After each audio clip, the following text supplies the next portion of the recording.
दोस्तों, कर्मों के पास ना तो कागज है ना ही किताब, फिर भी सारे जगत का हिसाब है। ये कहा जाता है कि जो कर्म हमने पहले किए हैं उनका फल हमें आज भोगना ही पड़ता है, और जो आज हम करते हैं उसका फल हमें बाद में मिलेगा।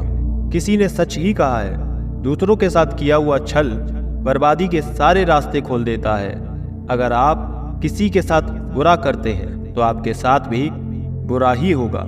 आइए इसे एक कहानी के माध्यम से समझते हैं। उससे पहले छोटी सी रिक्वेस्ट, अगर पहली बार आप हमारी कहानी सुन रहे हैं तो चैनल को सब्सक्राइब कर लें, वीडियो को लाइक कर दें और कमेंट में नमो बुद्धाय ज़रूर लिखें। और कोई सुझाव है तो वो भी आप लिख सकते हैं। बहुत समय पहले की बात है, एक बहुत पुराना गांव था।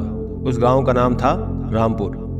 उस गांव के लोग बहुत ही ज़्यादा सीधे और सज्जन लोग थे। उसी गांव में एक बुजुर्ग और उसकी पत्नी और उसके 2 बेटे रहा करते थे। बड़े बेटे का नाम कबीर था तो दूसरे का सिद्धार्थ।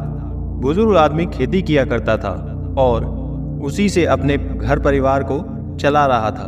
धीरे धीरे सिद्धार्थ और कबीर बड़े हुए। कबीर का स्वभाव बहुत ही अच्छा था, लेकिन सिद्धार्थ हमेशा ही उससे जला करता था। उसके लिए उसके मन में हमेशा ईर्ष्या का भाव ही रहा करता था।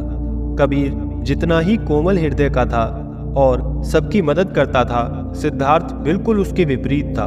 उसके भीतर ना तो कोई दया थी, ना ही किसी के लिए प्रेम और करुणा। वो सभी का अनादर किया करता था, यहाँ तक कि वो अपने माता पिता से भी सही तरीके से बात नहीं करता था, बस दूसरों का नुकसान किया करता था। धीरे धीरे समय आगे बढ़ा। कबीर और सिद्धार्थ बड़े हुए और उनके माता पिता का भी देहांत हो गया। जिस समय कबीर के माता पिता का देहांत हुआ उस समय वो गांव में नहीं था। उसे जैसे ही इस बात का पता चला वो तुरंत शहर से गांव लौट आया, और जब उसने देखा कि उसके माता पिता अब नहीं रहे तो वो बहुत ज़्यादा उदास और दुखी हो गया। कबीर और सिद्धार्थ ने दोनों ने मिलकर अपने माता पिता का अंतिम संस्कार किया। कबीर बहुत ही दुखी था, वो उनसे बहुत प्रेम करता था। उसने गांव वालों को भोजन के लिए आमंत्रित किया और ब्राह्मणों को दान दक्षिणा देकर विदा किया। अब कबीर और सिद्धार्थ दोनों अकेले रहते थे। धीरे धीरे वक्त गुजरता गया। वो हर साल अपने माता पिता की बरसी करके ब्राह्मणों को भोजन कराता और दान देता। ये सब चीजें सिद्धार्थ को पसंद नहीं आती। वो कबीर से बहुत ईर्ष्या करता था और वो कबीर से जलता रहता था। उस राज्य का राजा बहुत ही अच्छा था। वो राजा सबकी मदद भी किया करता था। इसलिए एक बार अपने माता पिता की बरसी पर कबीर ने अपने राजा को सादर अत्कार के साथ अपने घर बुलाया और राजा के सामने ब्राह्मणों और उसके सगे संबंधियों को खाना खिलाया। ब्राह्मणों को दान भी दिया ताकि उसके माता पिता स्वर्ग में अच्छे से खुश रह सके। सिद्धार्थ वहां खड़ा था। राजा भोजन करने के बाद सिद्धार्थ के पास गए। सिद्धार्थ ने राजा को प्रणाम किया। तभी राजा ने सिद्धार्थ से पूछा, तुम्हारा भाई तुम्हारे माता पिता के लिए इतना कुछ करता है, तुम ऐसा क्यों नहीं करते? आखिर वो तुम्हारे भी तो माता पिता थे। क्या तुम्हें ये समझ नहीं आता कि तुम भी अपने माता पिता के लिए कुछ कर सकते हो? सिद्धार्थ ने राजा से कुछ भी नहीं कहा और चुपचाप वहां से चला गया। सिद्धार्थ को गुस्सा आ रहा था क्योंकि राजा ने उसकी बेइज्जती की, क्योंकि कबीर अब सबकी नजरों में अच्छा बन गया था।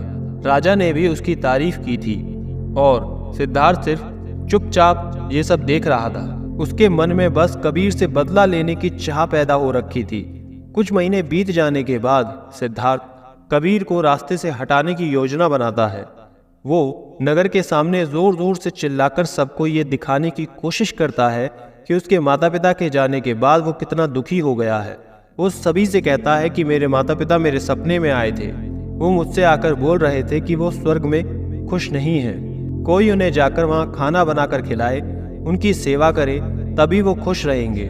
उन्होंने मुझसे कल रात मेरे सपने में कहा था कि मेरे भाई कबीर को मेरे पास भेज दो, वो उनकी बहुत सेवा करता है, वो उसके साथ खुश रहेंगे, तभी उनकी आत्मा को शांति भी मिलेगी। उन्होंने ऐसा कहा मुझसे। इस मामले की बात राजा तक पहुंच गई और राजा खुद वहां आता है। राजा ने ज्यादा सोचा नहीं, उसे लगा कि सिद्धार्थ सच कह रहा है और कहता है कि ये तो अच्छी बात है, कबीर को अपने माता पिता की सेवा करने का मौका मिल रहा है और मिले क्यों ना, इतने साल से जो पुण्य कर रहा है। राजा कहते हैं लेकिन इसके लिए तो कबीर को मरना पड़ेगा। कबीर ये सब देख रहा था। कबीर को ये सब समझ आ गया था कि ये सब केवल उसे फंसाने की चाल है, क्योंकि उसका भाई उससे नफरत करता था। लेकिन वो फिर भी सब लोगों से कहता है, चलो ठीक है, इस बहाने से मैं अपने माता पिता की सेवा करूंगा। वो राजा से कहता है, महाराज आप अगले दिन नदी किनारे एक नाव का बंदोबस्त कराएं। मैं नाव से कूदकर नदी में अपनी जान दे दूंगा और फिर स्वर्ग में जाकर अपने माँ बाप की सेवा करूंगा। राजा ने कहा, ठीक है। अगले दिन इन सभी चीजों की व्यवस्था कर दी गई और उसको मारने के लिए तैयारी करना शुरू कर दी। सिद्धार्थ ये सब देखकर मन ही मन बहुत खुश था। अगले दिन कबीर ने जैसा राजा से कहा था उसके मुताबिक राजा ने नदी के किनारे एक नाव का बंदोबस्त कर दिया। राजा और सारे गांव वाले भी वहां आ गए थे। कबीर आखिरी बार उस गांव और सब लोगों को देखता है, फिर नदी में कूद जाता है और सारे गांव वालों को पता चल जाता है कि कबीर अब इस दुनिया में नहीं है। अब वो स्वर्ग की ओर चला गया है अपने माता पिता की सेवा करने के लिए। सिद्धार्थ बहुत खुश था कि उसका इकलौता भाई अब दुनिया में नहीं रहा। जो भी जमीन और वसीयत है अब वो सब मेरा है, मैं ही इसका मालिक बनूंगा। धीरे धीरे काफी दिन गुजर गए। एक दिन अचानक से राजा के दरबार के बाहर कबीर बैठा हुआ था और जोर जोर से रो रहा था। ये देख राजा के सिपाही पहले तो डर जाते हैं, लेकिन फिर वो हिम्मत करके कबीर के पास जाते हैं और पूछते हैं कि तुम तो मर गए थे, तो फिर जिंदा कैसे बच गए। ये सुनकर कबीर मौन रहता है। फिर राजा के सिपाही उसे राजा के पास लेकर जाते हैं। राजा ये सब देखकर हैरान रहता है कि कबीर जिंदा कैसे है। वो कबीर से पूछते हैं। तब कबीर कहता है कि महाराज मैं स्वर्ग में गया था, मेरे माता पिता मुझ पर बहुत गुस्सा हुए। वो कहते हैं कि तुम तो किसी काम के नहीं हो, तुम्हें तो खाना बनाना भी नहीं आता और ना तुम हमारी सेवा कर पा रहे हो। तुमसे अच्छा तो सिद्धार्थ है जो तुमसे अच्छा खाना भी बनाता है और हमारी सेवा भी कर लेगा। तुम यहाँ से जाओ और उसको भेज दो। ये सुनकर राजा कहता है कि अगर ऐसा है तो इसके लिए सिद्धार्थ को मरना पड़ेगा। वो अपने सैनिकों को सिद्धार्थ के पास भेज देते हैं, उसे महल आने का आदेश देते हैं। राजा का आदेश मिलते ही सिद्धार्थ महल पहुंच जाता है। महल जाकर जब सिद्धार्थ कबीर को वहां देखता है तो हैरान हो जाता है। राजा उसे सारी बात बता देता है। वो कहता है कि तुम्हारे भाई ने माता पिता के लिए बहुत कुछ किया, बहुत त्याग किया, अब तुम्हारी बारी है, तुम उनके लिए कुछ करो। क्या तुम करोगे? ये सुनकर सिद्धार्थ कुछ अब बोल भी नहीं पा रहा था, क्योंकि अगर वो मना करता तो सब उसकी योजना के बारे में समझ जाते। इसलिए ना चाहते हुए भी उसे हामी भरनी पड़ी। अगले दिन फिर से सब तैयारी की जाती है। उस रात सिद्धार्थ घर जाकर सोचता है कि मैं कल वहां जाऊंगा ही नहीं, वरना वो लोग मुझे मार देंगे। मैं आज ही इस गांव को छोड़कर भाग जाता हूँ। दूसरी तरफ कबीर ने राजा को सारा सच बताया। असल में वो जिंदा कैसे बचा था, उसने पहले ही मछुआरों से बात कर ली थी। जब कबीर नदी में कूदा तो थोड़ी ही देर बाद मछुआरों ने उसकी जान बचा ली थी, जिससे उसकी जान बची और वो 1 महीने तक नगर से दूर रहा था, जिससे कि किसी को भी पता न चले कि वो जिंदा है। फिर सही समय पर राज्य में लौट आया। उसने ये सब सिर्फ इसलिए किया क्योंकि वो उसके भाई सिद्धार्थ को एक सबक सिखाना चाहता था। इधर सिद्धार्थ शहर छोड़कर जाने की योजना बना चुका था। अपनी योजना के अनुसार वो रात के अंधेरे में ही घर छोड़कर भाग जाता है। वो घर छोड़कर कुछ दूर ही गया था कि तभी राजा के कुछ सैनिकों की नजर उस पर पड़ती है और उसे रोकने का प्रयत्न करते हैं। सिद्धार्थ और सैनिकों के बीच हाथापाई और लड़ाई शुरू हो जाती है। सिद्धार्थ को सैनिकों ने पकड़ रखा था। सिद्धार्थ गुस्से में आकर एक सैनिक के सिर पर एक लकड़ी से मार करता है। सिर पर चोट लगने से उसकी वहीं पर मौत हो जाती है।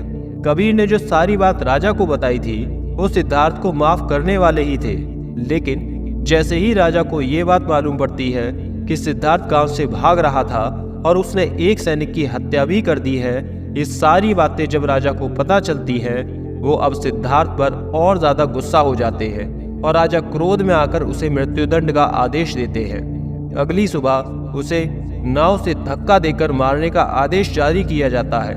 उसको उस आखिरी समय पर अपनी गलती का एहसास होता है कि जिंदगी के अंतिम वक्त में भी उसने लोगों का बुरा ही किया। वो रो रहा था। उसे भी अपने जीवन के आखिरी पलों में गलती का एहसास होता है, पर वो कहते हैं ना, अब पछताए होत क्या जब चिड़िया छुप गई खेत। और इस तरह पछतावे के साथ उसे अपनी जान से हाथ धोना पड़ा। दोस्तों, कर्मों का फल ऐसा ही होता है, जैसी करनी वैसी भरनी। बुरे इंसानों को आखिरी तक सही और गलत में पहचान नहीं होता, लेकिन जिंदगी ऐसे ही नहीं चलती। जिंदगी समझने की चीज है, जिसे हर व्यक्ति को समझना चाहिए। मनुष्य के द्वारा किए जाने वाले सभी कर्म उसके विचारों से बनते हैं। हमारी सोच सकारात्मक या नकारात्मक विचारों को जन्म देती है और वही विचार कर्म बनते हैं। इस तरह सोच सकारात्मक होने पर ही अच्छे कर्मों का निर्माण हो सकता है। अगर हम किसी के साथ बुरा करते हैं तो हमारे साथ भी बुरा जरूर होगा। जब आप दूसरों के लिए अच्छा करते हो तो बदले में हमारे साथ भी अच्छा होता है। ये भी हो सकता है उस वक्त हमारे साथ कुछ बुरा ना भी हो, लेकिन कभी न कभी इसका हर्जाना हमें भुगतना ही पड़ता है।